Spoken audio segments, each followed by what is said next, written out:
So for the first test, first question A of part 2, you have a rectangular beam with a hollow section in the middle.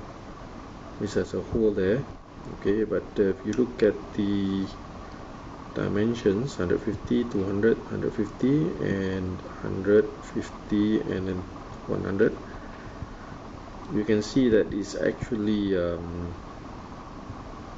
symmetrical. That means that there's a horizontal axis of symmetry like that in the middle, right in the middle. So if you fold it, fold the figure, top and bottom will meet. Okay, so this is 250 millimeters and 250 millimeters for the top, and then you have axis of symmetry, vertical axis of symmetry, the red line there, 125 millimeters from the left and 125 meters from the right.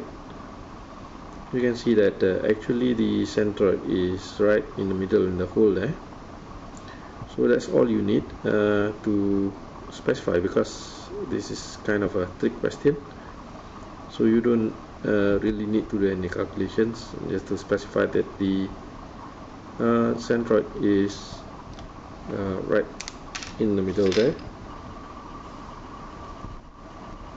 And so the axis of the neutral axis will just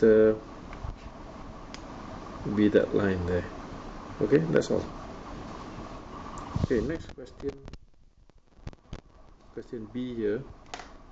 So you have a L-shaped section, beam cross section, and you can divide this into two rectangles. One is the top rectangle there, and then you have the bottom rectangle over there. Okay, so the top rectangle, if you name this top rectangle A1, okay, the area of A1 is 100 times 300, which is this dimension there, times this dimension there.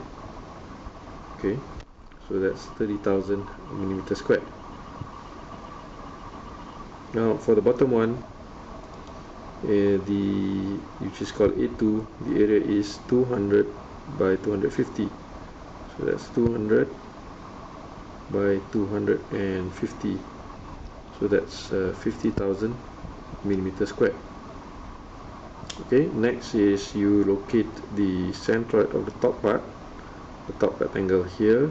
The centroid is from the top, we take from the top is y1 equals to 150, which is actually half of this height here. Okay, now for A2, the centroid is in middle here.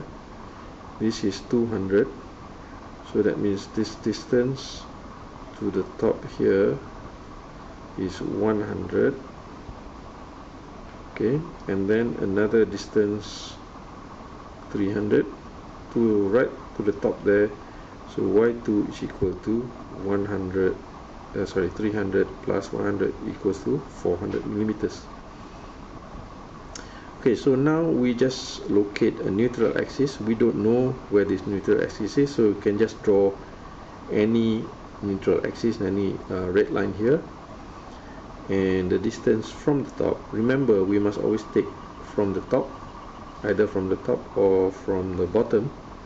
So in this case, I use the top. Yeah, so y1 is this from the top, y2 is this from the top. So neutral axis will be this line from the top. So this y bar, the neutral axis distance from the top. Okay, so then we can use the equation for first moment of area, which is A1 plus A2 times y bar equals to A1 times y1 plus A2 times y2. So we just put in the figures, this one for A1 from there, and this 50,000 for A2 from our earlier calculation. So times y bar equals to 30,000, which is A1, 150, which is Y1, which we get from here, and 50,000, which is A2, times 400, which is Y2, which we get from this diagram here. Okay, so then we are ready to find y bar, and we determine that the y bar equals to 306.25 millimeters from the top. Remember, it's from the top because we always take, we have always take from the top. So 306.25 millimeters. If you look at this one, this is already 300 from the top.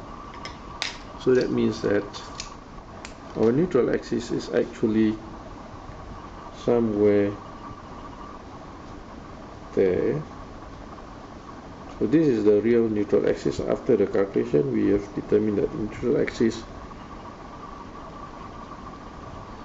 since it's 306 millimeters, 306.25 millimeters, that means that it is actually inside the bottom rectangle, about 6.25 millimeters inside the bottom rectangle. So that is the answer.